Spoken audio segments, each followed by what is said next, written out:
Welcome to the Conspiracy Asylum. This is DJ Schwartz. Your straitjacket and padded cell awaits. What's happening, co-conspirators? It's DJ Schwartz in the Conspiracy Asylum. Today I've got with me my beautiful girlfriend Kim. Hello.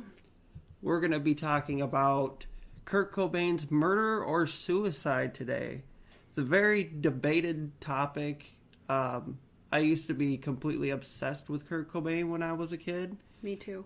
Yeah, it was a big part of my life. That's actually how I got started listening to really any kind of music. Was Nirvana was my first real favorite band. So, and as Kim knows, anything that I get into, I am balls deep. I'm all the way in. Completely obsessed. Yeah, exactly. So, Kurt Cobain will be remembered as an influential and extremely talented public figure, which he said he hated. He absolutely hated being in the limelight.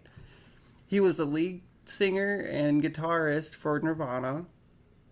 Millions of people looked up to Kurt as a true voice of a generation, which it sounds cliche, but he really was. His ability to integrate punk rock with metal created a new genre of music the early 90s really needed. Grunge, which I'm a huge fan of. Me too. Unfortunately, his life was cut short at the age of 27. Ooh, 27 Club. 27 Club, which is very strange. There's a lot of...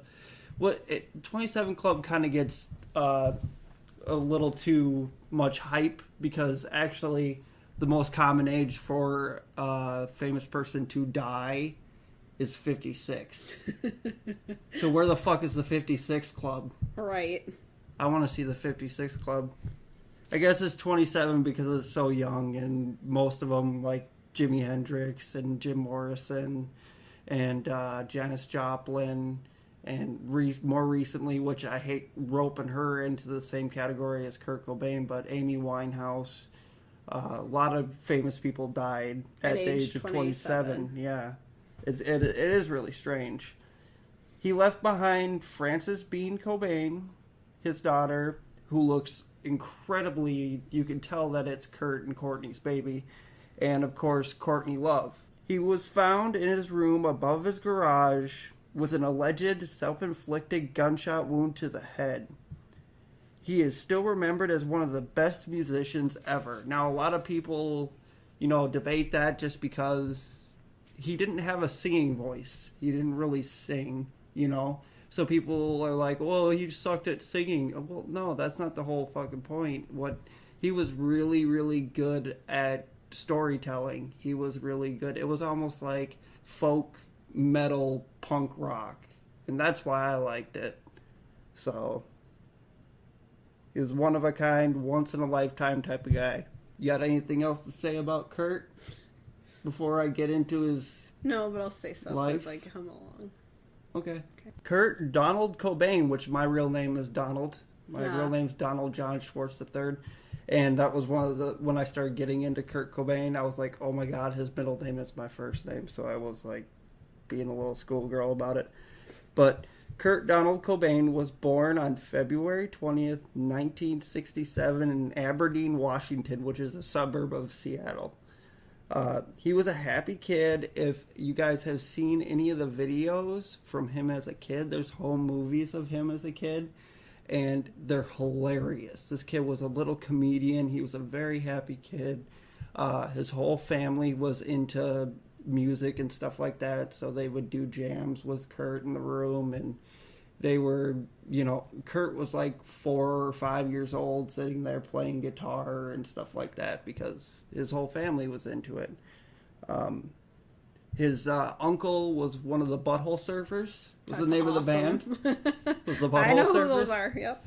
Yep, that was Kurt Cobain's uncle. So it was kind of in his blood to do something musical. He was always surrounded by it. He was generally a happy kid until about the age of 9 when his parents split up and he started to refuse to eat. And him refusing to eat for long periods of time really screwed up his stomach. Now, there's a lot of theories of why his stomach was screwed up, But it was the main reason that he started using heroin. He said heroin was the only thing that made his stomach pains go away. But yeah, that is the common theory of why he had stomach pains, was because of the abuse that he put onto himself as a kid. As a teenager, he was a very rebellious kid. He started doing drugs. He ended up getting kicked out of his mom's house and having to sleep on couches at friends' houses and relatives and sleeping under bridges, which there's a song called Something in the Way, and that's about him sleeping under a bridge. It's really sad, but there's a quote in it that's, you can eat fish because they don't have any feelings. And, like, that was just one that kind of hit me hard. I remember that. Like I said, he was doing drugs, stuff like that. And starting in the mid-80s, he didn't live through the mid-90s. Mid-80s, he started playing with the Melvins. But yeah, the Melvins was a late 80s, early 90s band that started becoming to prominence around the same time as Nirvana.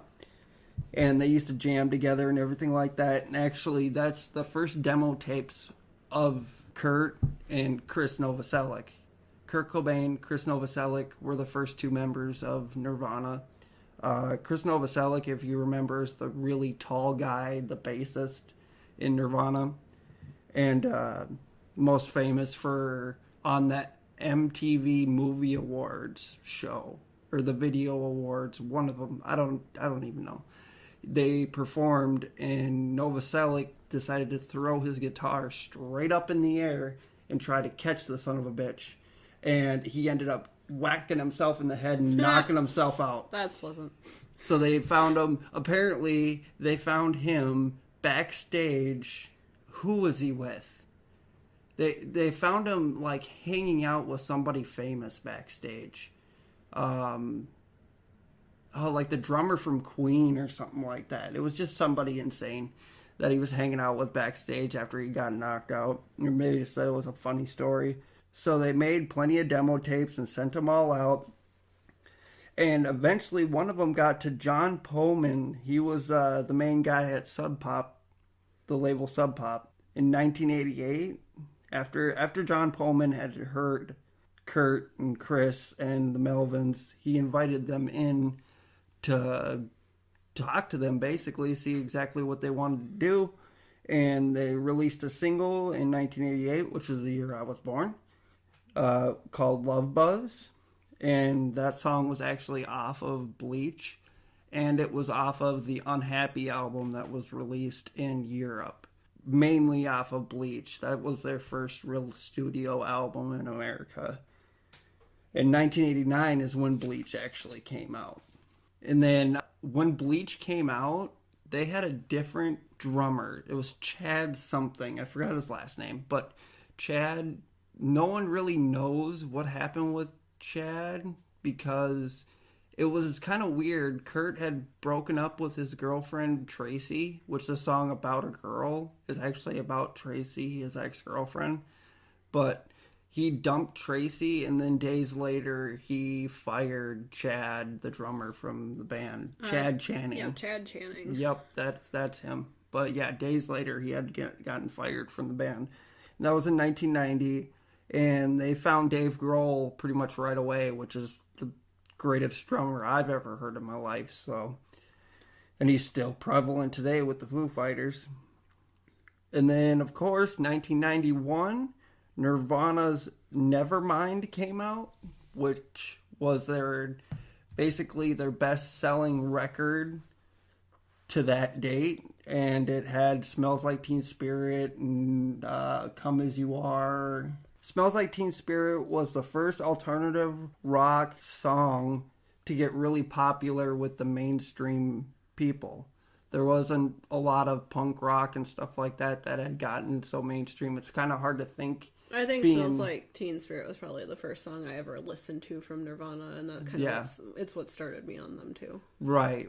Well, the whole thing is like it's kind of hard to imagine nowadays because, I mean, our generation, the millennial generation, having so many classic bands be so popular that back in the day, like Nirvana wasn't nearly as popular as it is today. Right. Because he made more money in death than he did in life, which is sad, but that's exactly what happened. That typically happens to famous musicians, too. Well, Sublime wasn't even famous until after the guy was dead. Right. You know, What I Got came out after he was dead, so... That's what he got. That's what he got. That's what you get for doing a bunch of fucking drugs.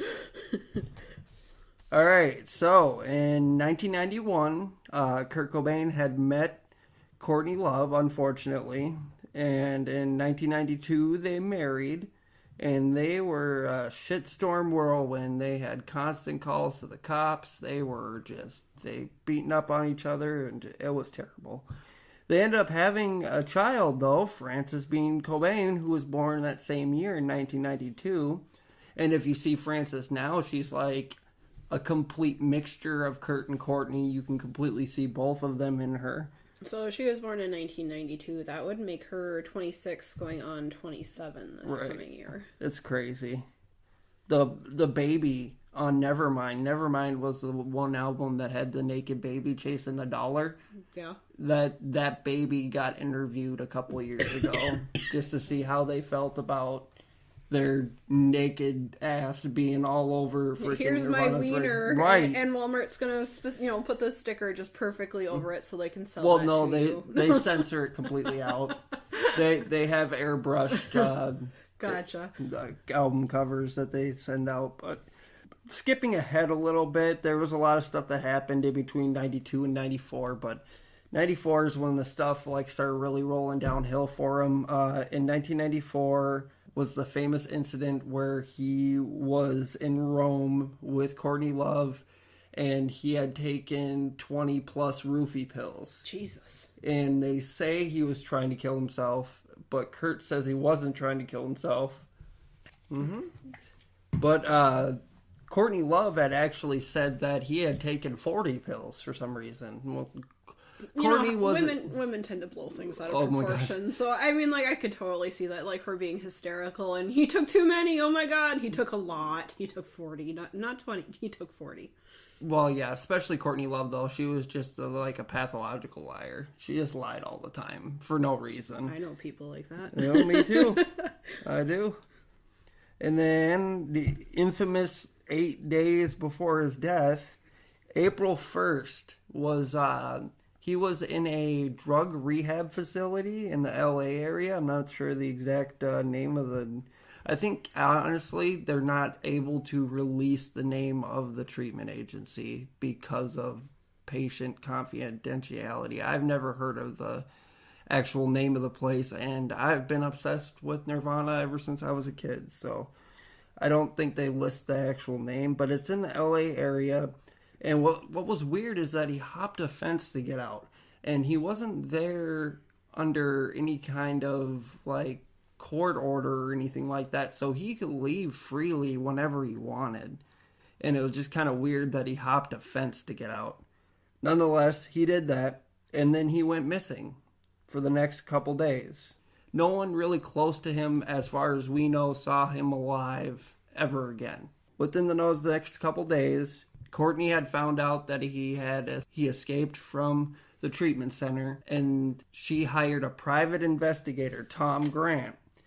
Now, Tom Grant, this kind of backfired on her when she hired Tom Grant, because Tom Grant was a no-nonsense former sheriff's deputy that wasn't going to be manipulated by her just because she thought, because she was paying him, that he would just do whatever she wanted him to do and come out with any kind of result that she wanted to come out with. And that was not true with him. He was there to actually find out what happened to Kurt and where the hell he is. Now, his house, where he was found on the 8th, well, rewind a couple days, he had brought in Courtney and his friend Dylan. It was Kurt's best friend Dylan. He had brought both of them back to the house to search the house, and neither of them told them where to search above the garage at all. They completely avoided it. There's actually a recording out there of Dylan and Tom Grant searching the house, And there's something specific that Dylan